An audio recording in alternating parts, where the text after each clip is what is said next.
پھر ہمیں بتانا پڑتا ہے کہ بھائی رفع الیدین تو نماز کا حسن ہے، حضور نے حکم دیا ہے جی، حکم کتنے ہے؟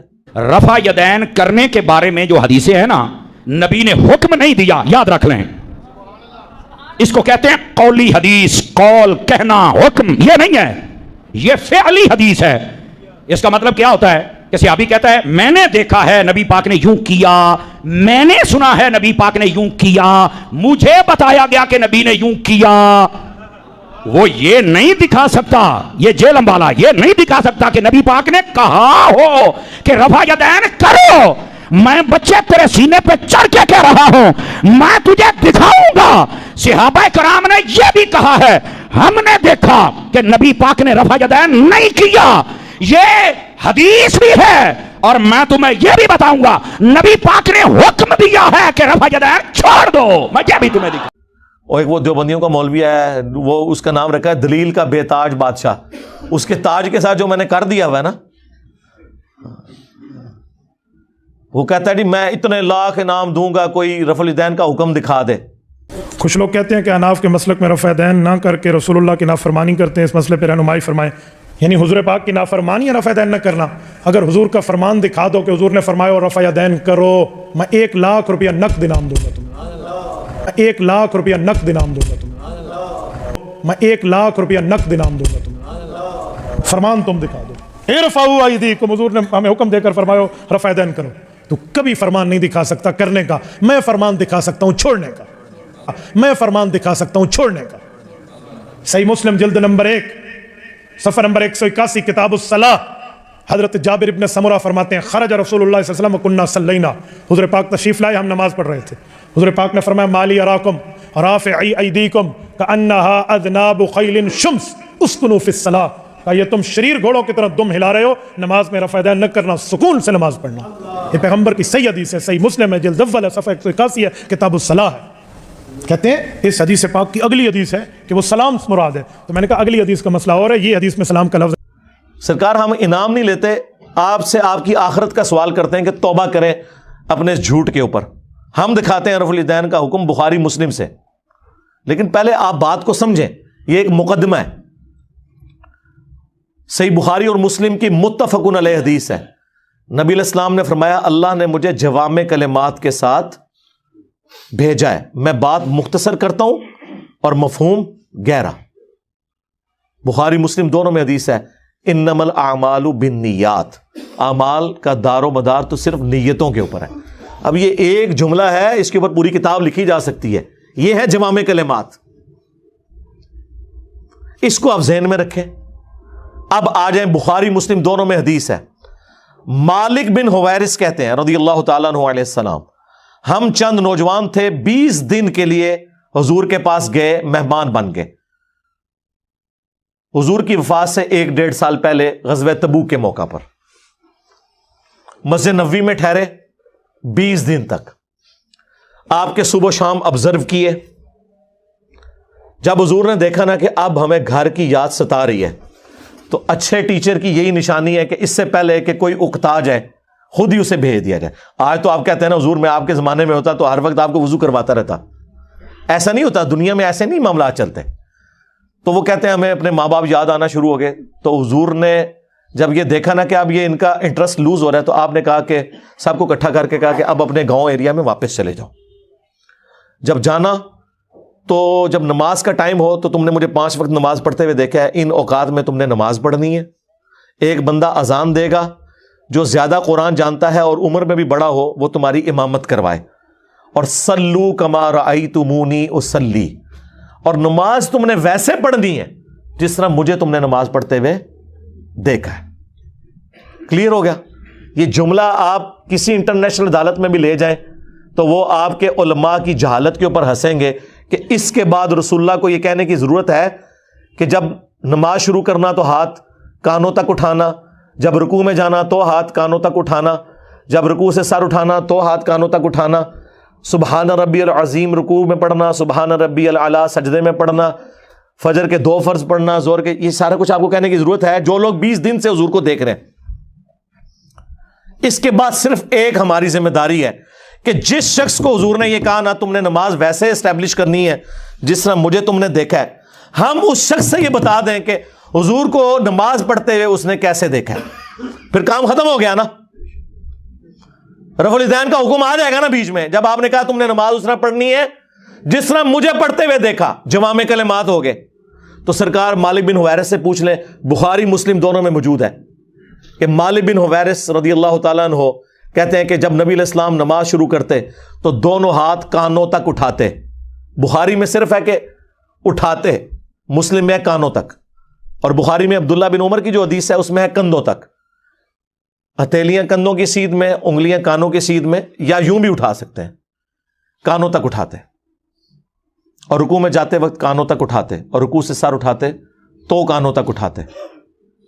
مالک بن حویرث خود نماز کا طریقہ سکھا رہے ہیں, بلکہ بخاری میں الفاظ ہیں, وہ کہتے ہیں نماز کا میرا ارادہ نہیں تھا, میں تمہیں نماز سکھانے کے لیے بتا رہا ہوں کہ میں نے نبی علیہ السلام کو اس طرح نماز پڑھتے ہوئے دیکھا ہے رفع الیدین کے ساتھ. اور ایون بخاری میں جلسہ استراحت آیا ہے کہ مالک بن حویرث پہلی اور تیسری رکعت میں اس وقت تک نہیں کھڑے ہوتے تھے دوسری اور چوتھی رکعت کے لیے جب تک بیٹھ نہ جائیں دوسرا سجدہ کر کے بھی.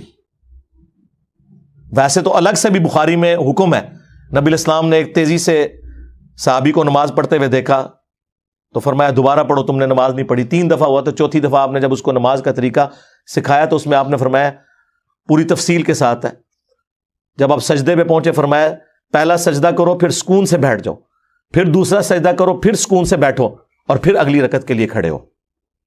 اس میں جلسہ استراحت کا ذکر موجود ہے.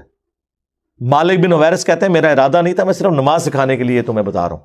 اور مالک بن حویرث وہ ہیں جو حضور کی وفات سے 1-1.5 سال پہلے مسلمان ہوئے ہیں, اور آپ کو دیوبندی بریلوی حنفی یہ کہانی کرا رہے ہیں جی مکے میں رفع الیدین ہوتا تھا, مدینے میں منع ہو گیا. اور رفع الیدین کے جتنے راوی ہیں نا میجورٹی وہ ہیں جو فتح مکہ کے بعد مسلمان ہوئے ہیں, ہجرت مدینہ نہیں, فتح مکہ کے بعد 8 ہجری کے بعد. وائل بن حجر کی حدیث ہے مسلم شریف میں, ابو داؤد میں, بلکہ وائل بن حجر تو پھر 1 سال بعد ابو داؤد میں سنن نسائی میں آئے کہ دوبارہ آئے. وہ کہتے ہیں میں نے سردیوں میں دیکھا کہ صحابہ کرام چادروں کے اندر سے رفع الیدین کر رہے ہوتے تھے. اس سے یہ بھی مسئلہ پتہ چل گیا کہ چادر کے لیے ہاتھ باہر نکالنے کی ضرورت نہیں, اندر سے بھی رفع الیدین ہو سکتا ہے. 8 ہجری میں بندہ مسلمان ہو رہا ہے, 9 ہجری میں وہ دوبارہ سردیوں کے موسم میں حضور کی نماز دیکھنے کے لیے آیا مدینہ شریف, اور رفع الیدین سے پڑھتے ہوئے دیکھ رہا ہے. تو منسوخ کس ٹائم ہوا ہے؟ کوئی نہیں ہوا سرکار. سنی اور شیعہ دونوں قائل ہیں رکوع میں جاتے وقت, رکوع سے اٹھتے وقت, اور تیسری رکعت سے اٹھتے وقت رفع الیدین کرنے کے اوپر. یہ دلیل کے بے تاج بادشاہ جو ہے نا, ان کے تاج کی حقیقت یہ ہے جو میں آپ کو بتا رہا ہوں. یہ لوگوں کا علمی لیول ہے. جی رفع الیدین کا حکم دکھائیں, جی دکھا دیا. اب آپ کے پاس قیامت تک ٹائم ہے کہ آپ نے بتانا ہے کہ مالک بن حویرث نے یہ جو نعوذ باللہ غلط نماز سکھائی, کب انہوں نے توبہ کی یہ غلط نماز سکھانے سے, یہ ذرا آپ نے بتانا ہے. ابو حمید سعدی کی حدیث بخاری میں بھی ہے اور تفصیل کے ساتھ جامعہ ترمذی اور سنن نبی داؤد میں. 10 صحابہ کی موجودگی میں انہوں نے نماز کا طریقہ جب سکھایا تو باقی 10 لوگوں نے کہا کہ آپ تو بالکل اینڈ پہ مسلمان ہوئے ہیں. انہوں نے کہا کہ اس میں کوئی لڑائی جھگڑے والی بات نہیں, میں تمہارے سامنے نماز پڑھتا ہوں, اگر میں غلطی کروں مجھے بتا دینا. تو انہوں نے 10 صحابہ کی موجودگی میں نماز پڑھی. اس سے یہ بھی ثابت ہو گیا کہ وہ شخص نماز کا طریقہ بیان کر رہا تھا جو اینڈ پہ مسلمان ہوا, اور باقی صحابہ کہہ رہے ہیں تو بالکل آخر میں آیا. اور پھر جب وہ نماز کا طریقہ بتا چکے تو 10 نے بیک زبان کہا کہ آپ نے بالکل صحیح نماز پڑھی, رسول اللہ اسی طرح نماز پڑھا کرتے تھے. مراد یہ کہ حضور کی وفات کے بعد ذکر ہو رہا ہے, اور یہ ایٹ لیسٹ 30 سال بعد کا واقعہ حضور کی وفات کے. فوراً بعد بھی کوئی فرق نہیں پڑتا.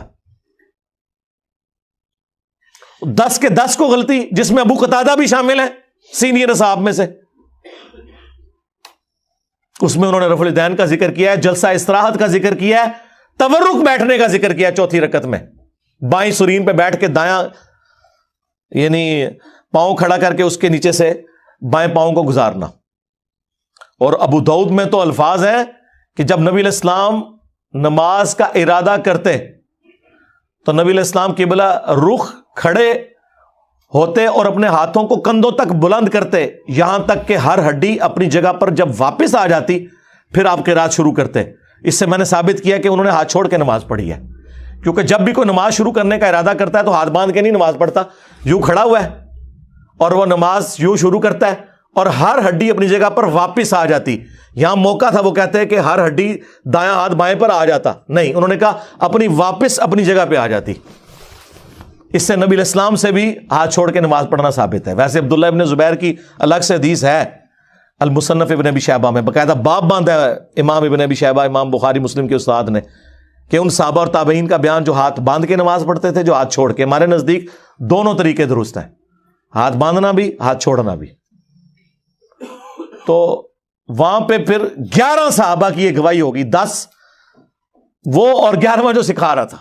تسی 11ویں لی سرکار نو مندے ہو، اسی 11 سرکاراں نو مننے ہاں، اور ساڈی سرکاراں ہو جو صحابہ نے. جی رفع الیدین کا حکم دکھا دیں، جی دکھا دیا. اور آپ رفع الیدین کا مذاق جو اڑاتے ہیں، اللہ سے ڈر جائیں. گھوڑوں کے دموں کے ساتھ اسے تشبیہ دیتے ہیں. کیا رسول اللہ پوری زندگی اس طریقے سے نماز پڑھتے رہے جس کو آپ نے بعد میں کہنا تھا یہ گھوڑوں کی دمیں ہیں؟ آپ خود سوچیں اغلن، کیونکہ میں نے تو ثابت کر دیا کہ حضور اپنی وفات سے 1 سال پہلے تک کر رہے ہیں. ویسے تو میں نے مسئلہ 70B میں ثابت کیا ہے کہ وفات تک، وہ کہتے ہیں وفات تک کا لفظ جی موجود ہے. جب حضور کی وفات کے بعد صحابہ کرام نماز کا طریقہ سکھا رہے ہیں تو وفات تک ہی ہوا نا، لاجیکل ہے. یہ تو نہیں کہ منسوخ شدہ طریقہ انہوں نے سکھانا تھا. باقی تفصیل وہ دیکھ لیں، 2.25 گھنٹے کا لیکچر ہے.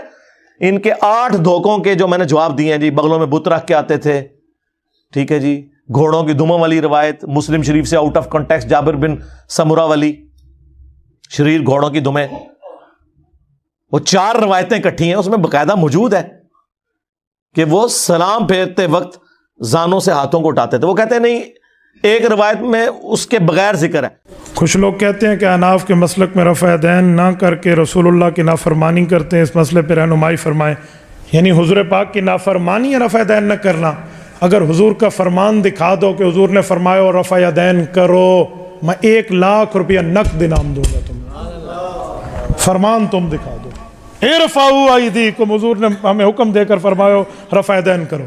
تو کبھی فرمان نہیں دکھا سکتا کرنے کا، میں فرمان دکھا سکتا ہوں چھوڑنے کا. صحیح مسلم جلد نمبر 1 صفحہ نمبر 181 کتاب الصلاۃ، حضرت جابر ابن سمرہ فرماتے ہیں خرج رسول اللہ صلی اللہ علیہ وسلم وکنا صلینا، حضور پاک تشریف لائے، ہم نماز پڑھ رہے تھے. حضور پاک نے فرمایا مالی اراکم رافعی ایدیکم کانہا اذناب خیل شمس اسکنوا فی الصلاۃ. کہا یہ تم شریر گھوڑوں کی طرح دم ہلا رہے ہو، نماز میں رفع دین نہ کرنا، سکون سے نماز پڑھنا.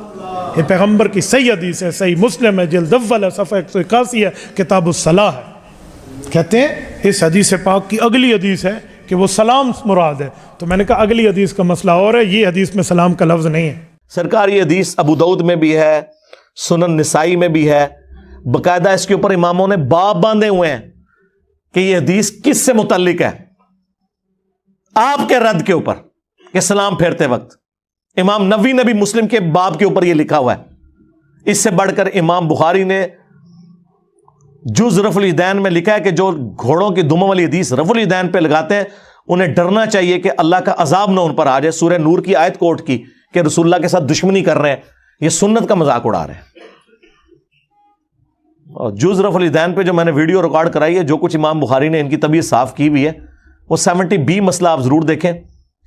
رفع الیدین سے متعلق فرقہ وارانہ نظریات کا تحقیقی جائزہ، اس میں ان کے آپ کو جھوٹ پتہ چلیں گے کہ یہ جھوٹ کی بنیاد پہ کھڑے ہیں. اور ہم تو بڑے خوش ہوتے ہیں کوئی گھوڑوں کی دموں والی حدیث بتا دے، بت رکھنے والی جھوٹی بات خود گھڑی بھی بتا دے، ہم پھر کہتے ہیں آپ کو بتائیں گے.